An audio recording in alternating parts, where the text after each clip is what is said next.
Hola, ¿qué tal? Esto es How to Spanish Podcast. Yo soy David. Y yo soy Ana. Y porque muchos de ustedes lo han pedido, tenemos otro episodio sobre la historia de México. This podcast is made possible thanks to our Patreon family. Some of the benefits include a PDF with grammar bits and vocabulary, as well as full videos and a transcript. If you want to join our Patreon family, just go to patreon.com/howtospanishpodcast. Los shoutouts de esta semana son para Paramjit, Joy, Jessica, Luna, Gabriela, Aestus, Yolo, Brandon. Gracias. Así como dijo Ana, porque usted lo pidió, querido caballero, señorita, este día vamos a hablar sobre la historia de México. Y esto es también porque nos gusta muchísimo hablar sobre la historia de México y compartir con ustedes esas cosas que tal vez no son tan conocidos de la historia.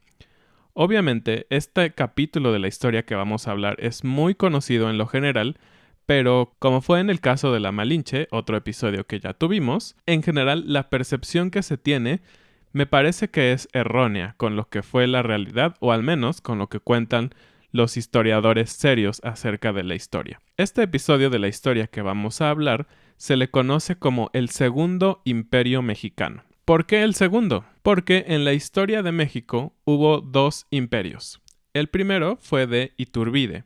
Fue el primer gobernador, digamos así, después del México independiente, pero se autoproclamó emperador. Entonces, ahí fue el primer imperio mexicano. Y después, el segundo imperio mexicano es el que vamos a hablar ahora, que es la historia de Maximiliano de Habsburgo. Tiene un nombre muy extraño, ¿no? Empecemos con un poquito de contexto. Estamos hablando del siglo XIX. En este siglo, varios países de Europa se están independizando. Por ejemplo, los griegos se independizaron de los turcos. Y nosotros ya nos habíamos independizado. México se independizó en el año 1821, aunque la Guerra de Independencia comenzó en 1810. Entonces, este es un siglo en donde están pasando muchos cambios políticos en el mundo.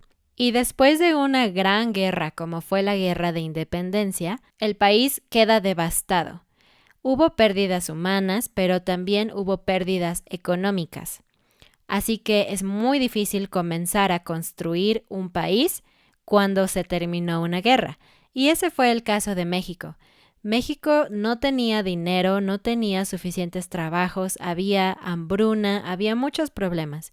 Pero al mismo tiempo había varios empresarios e inversionistas extranjeros que llegaron a México para abrir sus negocios, entre ellos franceses. Pero aún no había paz en el México independiente, seguía habiendo muchos conflictos. Especialmente en Ciudad de México, había conflictos constantes y saqueos. Se dice que saqueaban tiendas, y muchas veces las tiendas que saqueaban pertenecían a extranjeros. Los extranjeros le exigían al gobierno de México que pagara los daños, pero México no tenía suficiente dinero para hacerlo. Así que estos ciudadanos, particularmente los franceses, se quejaron con su gobierno y entonces su gobierno impuso algunas sanciones a México. Eso fue en el año 1837. Este conflicto es muy conocido por el nombre de la Guerra de los Pasteles y no tiene nada que ver con una guerra literalmente de aventar pasteles unos a otros. Eso hubiera sido muy divertido, ¿no? No, solo se le conoce así porque el conflicto lo inició un pastelero francés. Y ahora pasamos a los años 1860, que es el punto en donde queremos enfocarnos hoy. Entonces, han pasado 40 años a partir de la independencia. Y como dijo Ana, México se encontraba en una posición muy mala económicamente y tuvo que tener muchos préstamos de otros países para salir adelante. De hecho, México era tan pobre que sin estos préstamos no hubiera podido operar el gobierno. Imagínense qué pobre era. Eso en la parte económica, pero en la parte social y política también había divisiones. Creo que México siempre ha estado dividido de una forma o de otra. Había dos grupos principales, los liberales y los conservadores. Los liberales, que apoyaban al entonces presidente Benito Juárez, querían que hubiera separación de la Iglesia y el Estado. Querían que el país fuera una república, que hubiera derecho a la propiedad, que la educación fuera laica y que hubiera libertad de todos los ciudadanos ante la ley. Pero por otra parte, los conservadores eran aquellos conformados por criollos, por terratenientes, por incluso el clero, y ellos luchaban por mantener sus privilegios como una clase acomodada, y ellos querían que la Iglesia todavía tuviera injerencia en el Estado, y aún más importante, ellos querían ser una monarquía. ¿Y por qué tenía tanta influencia la Iglesia? Creo que es algo interesante de mencionar un poquito antes de avanzar. Bueno, como dijimos, el país era muy pobre, pero la Iglesia no se ha caracterizado por ser pobre, la Iglesia católica nos referimos.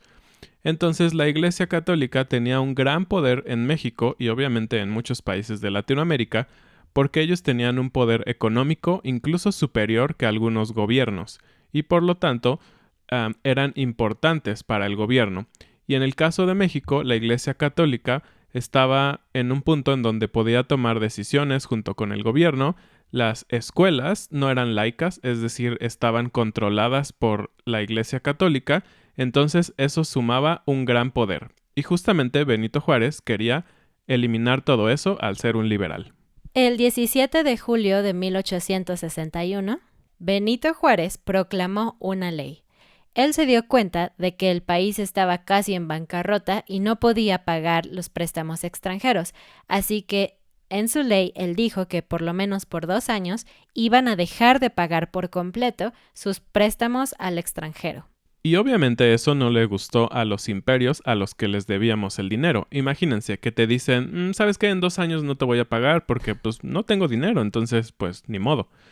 Y hubo una reunión en Londres, de hecho muy poco tiempo después, un par de meses después, en donde la reina Isabel II de España, Napoleón III de Francia y Victoria del Reino Unido formaron una alianza de estos 3 países. Y lo que ellos decidieron en esta alianza era presionar para que México pagara y no tuvieran que esperar esos 2 años, porque ellos también tenían sus propios conflictos en sus países y necesitaban dinero. Entonces, en diciembre de ese mismo año, estas 3 naciones llegaron al Golfo de México, que era una ruta muy importante comercial. De hecho, era la ruta más importante, era la ruta de la que dependía México para sus ingresos. Y lo que hicieron fue poner allí sus barcos para generar un bloqueo, es decir, que ninguna mercancía pudiera entrar ni salir de México. Solo 2 meses después, en febrero, México se dio cuenta de que esto no iba a funcionar, así que hizo algunas negociaciones con estas naciones. Pero solamente España y el Reino Unido retiraron sus tropas del Golfo de México. Napoleón III de Francia se quedó en México porque a él no solamente le importaba que México pagara, él tenía otras intenciones. Como en todas las historias, siempre hay cosas que no parecen muy claras. Y eso fue el caso de unos mexicanos que negociaron con Francia. Y tú dirías, ¿por qué si eran nuestros enemigos? Bueno, los conservadores, recuerden que hablamos que eran los que querían que hubiera una monarquía, vieron la oportunidad perfecta de que una monarquía tan importante como la de Francia se estableciera en México y por lo tanto mantener sus beneficios y mantener todo ese sistema de organigrama en el que hay mucho poder desde arriba y llega solo a algunas personas pero no al pueblo. Entonces ellos se acercaron al gobierno de Francia. Con el apoyo de estos mexicanos decidieron empezar una incursión en México. El ejército francés empezó a avanzar puesto que querían llegar a Ciudad de México, que era el centro del poder. Pero aquí viene una fecha que ustedes conocen muy bien, el 5 de mayo. Sí. El 5 de mayo de 1862, en la ciudad de Puebla, los mexicanos derrotaron a los franceses. Los franceses tuvieron que huir hacia el sur del país. Esta es una fecha que es importante para los mexicanos, ya lo hemos hablado y de hecho tenemos todo un episodio sobre eso, pero no es la independencia. Solo ganamos una batalla y ahuyentamos por un poco tiempo a los franceses. Pero la importancia de esta batalla fue que vencimos al ejército más poderoso del mundo. Eso es lo que se decía sobre el ejército francés, aunque obviamente no era todo el ejército francés. solo eran las tropas que había decidido enviar Napoleón III a México. Se tuvieron que reagrupar en el sur y formaron un nuevo ejército francés.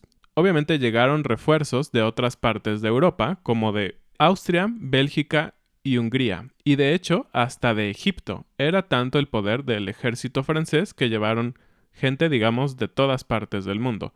Pero algo muy interesante aquí es que 20,000 hombres eran mexicanos. Eran mexicanos reclutados por estos conservadores. Entonces, una vez más, los propios mexicanos juegan un papel importante en estas luchas contra los mexicanos, como lo vimos en el caso de los aztecas. El total del ejército era un aproximado de 80,000 hombres, y en México teníamos 70,000 hombres, bastante equilibrado.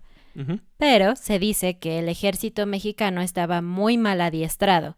No tenían armas, no tenían disciplina, no habían tenido, digamos, la disciplina o el tiempo de entrenar como un ejército. Definitivamente no se comparaban al ejército francés. Ya con este nuevo ejército, Francia ganó el 17 de mayo de 1863, un año después de la batalla de Puebla. Y en junio tomaron la Ciudad de México, obligando a Benito Juárez a huir al norte. Y él se estableció en lo que ahora se llama Ciudad Juárez. Tiene ese nombre en honor a Benito Juárez. ¿Y qué estaba pasando en Europa en este momento? Pues le ofrecieron a un hombre llamado Maximiliano de Habsburgo el ser el emperador de México. ¿Y quién era este Maximiliano de Habsburgo?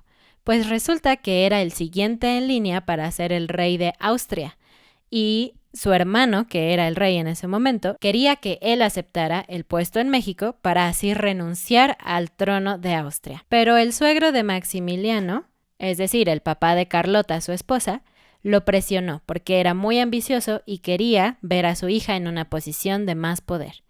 ¿Y por qué hablamos de Austria? Bueno, pues Francia y Austria estaban emparentados, es decir, había matrimonios que unían a estas naciones.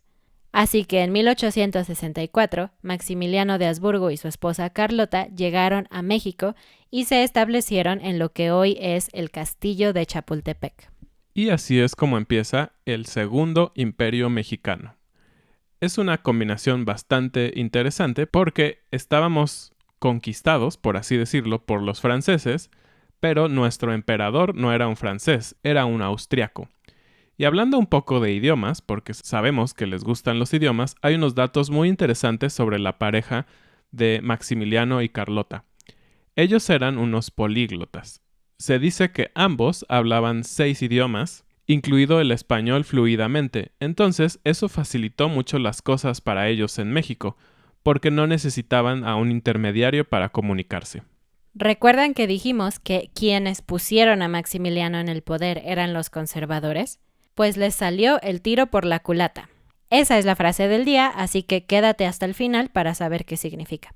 Resulta que Maximiliano tenía ideas liberales, no conservadoras. También su esposa.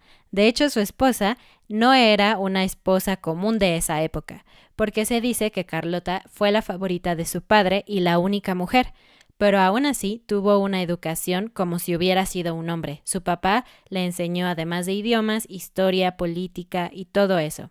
Así que la pareja tenía ideales liberales muy muy fuertes que empezaron a implementar inmediatamente. Por ejemplo, ellos volvieron la educación pública, reconocieron las lenguas indígenas. De hecho, se dice que ellos estaban enamorados de México y querían que México siguiera siendo México, no querían convertirlo en Francia o en Austria. Eliminaron los privilegios de la iglesia, como Benito Juárez, y también prohibieron el trabajo infantil. Cabe aclarar que Maximiliano y su esposa eran muy jóvenes cuando llegaron aquí, por lo tanto, tenían todas estas nuevas ideas liberales que venían también de Europa. Estaban tan interesados en el desarrollo de México y traer nuevas tecnologías a México que impulsaron el ferrocarril, el telégrafo, el transporte de vapor y también estaban muy interesados en las artes, pero en un momento vamos a llegar a eso. Algo muy importante que hizo esta pareja en México es el famoso Paseo de la Reforma. Este Paseo de la Reforma, si ustedes han visitado la Ciudad de México, es una de las avenidas más importantes y sobre todo hermosas de la ciudad. Justamente conectan lo que es el castillo de Chapultepec con el resto de la ciudad. Es una vista muy hermosa de la ciudad desde el castillo hacia el resto, hacia el valle de la ciudad. Entonces, se dice que esta avenida fue hecha por Maximiliano para Carlota porque justamente le gustaba pasear por esa parte de la ciudad y obviamente necesitaba un buen lugar donde pasear, no solo iba a caminar por algo de tierra. Entonces, esta gran avenida se la debemos principalmente a este imperio. Y por si no lo saben, el castillo de Chapultepec actualmente es un museo, en donde aún se pueden ver algunas de las pertenencias de esta pareja. Si vemos lo que pasaba en Europa en esa época, no es de sorprenderse que estos jóvenes gobernantes estuvieran muy interesados en la cultura. Tanto así que ellos crearon academias de música, de pintura e impulsaron las artes en general. Algo interesante es que esto prácticamente paró cuando Maximiliano ya no estaba y después, años después, fue retomado por uno de los dictadores de México conocido como Porfirio Díaz, quien también trajo mucha influencia francesa a México nuevamente, aunque eso es un tema para otro episodio. Otra cosa en la que estaban muy interesados esta pareja, estos nuevos emperadores, era en la arqueología de México. Ellos sabían que México tenía una cultura prehispánica muy grande y muy importante. Entonces, ellos creían que era muy importante conservarla y no permitir que se perdiera. De hecho, ellos estuvieron a favor de crear muchos museos en la Ciudad de México, que guardaran todas estas cosas que eran importantes de la cultura azteca. Y estaban planeando hacer un museo en Mérida, que de hecho también después fue culminado por Porfirio Díaz. Y parece que hicieron muchas cosas, ¿no? Entonces, ¿cuánto tiempo estuvieron? Realmente este imperio fue muy corto. Realmente duró 4 años, de 1863 a 1867. Y esto nos dice entonces que ellos estaban realmente interesados en traer el progreso, la cultura, pero no mezclarla por completo, sino desarrollar lo que ya había en México. Y es por eso que decíamos que es una de las cosas más malentendidas de la historia. Cuando estás en la escuela, ves a los franceses como los enemigos y mugre Maximiliano que vino a ser el emperador. Pero ahora que soy adulta y estudio lo que hicieron, digo, no fue tan mal gobernante, no hubiera sido tan mala idea tal vez que se hubiera quedado. Así es, estaban tan interesados que de hecho crearon fondos a través de Europa, es decir, a través de los países que los enviaban, para impulsar la cultura, es decir, pidieron dinero para cultura. Obviamente, en un país pobre como México, eso no era una opción. La cultura era como una segunda cosa, se necesitaba dinero para cosas más esenciales. Parte de la razón por la que el liberal Benito Juárez perdió el control es porque dejó de tener el apoyo de Estados Unidos. Y dejó de tener su apoyo porque durante esta misma época en Estados Unidos se estaba peleando la Guerra de Secesión. Pero justamente en 1865 termina esta guerra en Estados Unidos y a Estados Unidos le interesa muchísimo apoyar nuevamente el régimen republicano de Juárez y sacar a los franceses del territorio. Así que envían ayuda a Juárez, quien logra avanzar hasta Ciudad de México otra vez y tomar el poder. Y Maximiliano se va a Querétaro, a nuestra ciudad donde estamos viviendo ahora, y después de librar una batalla, pierde y es fusilado en el Cerro de las Campanas, que todavía existe hoy y pueden visitar. La historia de Maximiliano y Carlota es muy trágica. Se dice que Maximiliano estaba muy emocionado con las mujeres de México, así que no hacía caso a su esposa, quien lo amaba muchísimo. Tenían problemas también porque no podían tener un hijo y es lo que Carlota más deseaba. Cuando Juárez logra regresar a Ciudad de México, Carlota sale del país y va a Europa a pedir ayuda. Pero no recibe ayuda porque Napoleón estaba siendo presionado por algunos países de Europa y principalmente por Estados Unidos para que sacara sus tropas de México. Y eso hizo. Napoleón retiró sus tropas de México, dejando a Maximiliano solo. Se dice que Carlota buscó ayuda de todas las formas posibles, con su familia, con el Papa incluso, pero nadie la ayudó.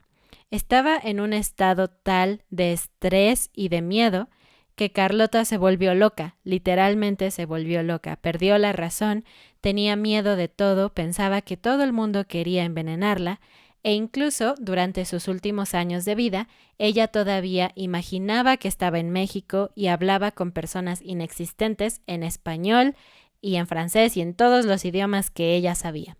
Queremos terminar con algo que no es muy conocido tampoco en la historia de Maximiliano, y es por lo que decimos que tal vez es un poco incomprendido.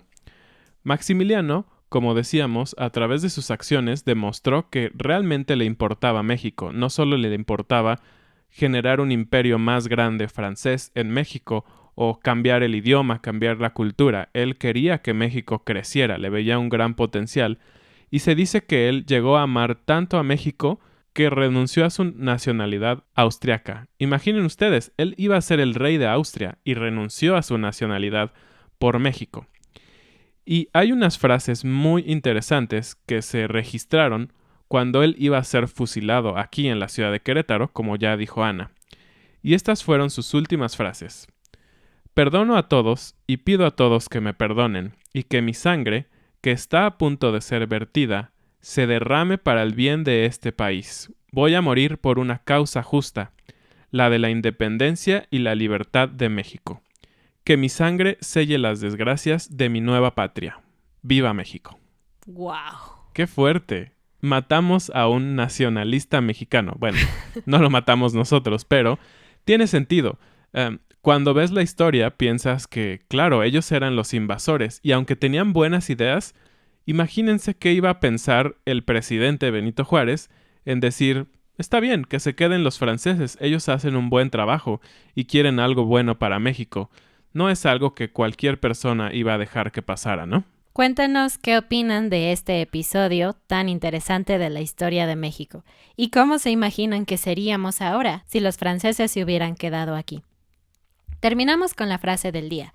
Les dije que la frase del día es «Le salió el tiro por la culata» y habla de una pistola o de un arcabuz, que era un arma antigua que no era muy confiable y a veces las personas disparaban, pero en vez de que el disparo saliera hacia tu enemigo, salía hacia ti. Esto lo decimos cuando alguien hace algo con una intención, pero sale completamente al revés de lo que había planeado. Y esto aplica en nuestra historia porque, como dijimos, los conservadores querían a alguien que trajera la monarquía y todo lo que eso significaba. Y por el contrario, llegaron los nuevos emperadores con ideas liberales. Entonces, les salió el tiro por la culata. Esto es todo por este episodio. Nos encantó hacerlo a nosotros. Díganos qué les pareció. Visiten Patreon para tener una transcripción y tener un PDF con vocabulario y gramática. Nuestras redes sociales, regálenos un like en el video si lo están viendo y nos vemos la próxima vez. Adiós. Adiós.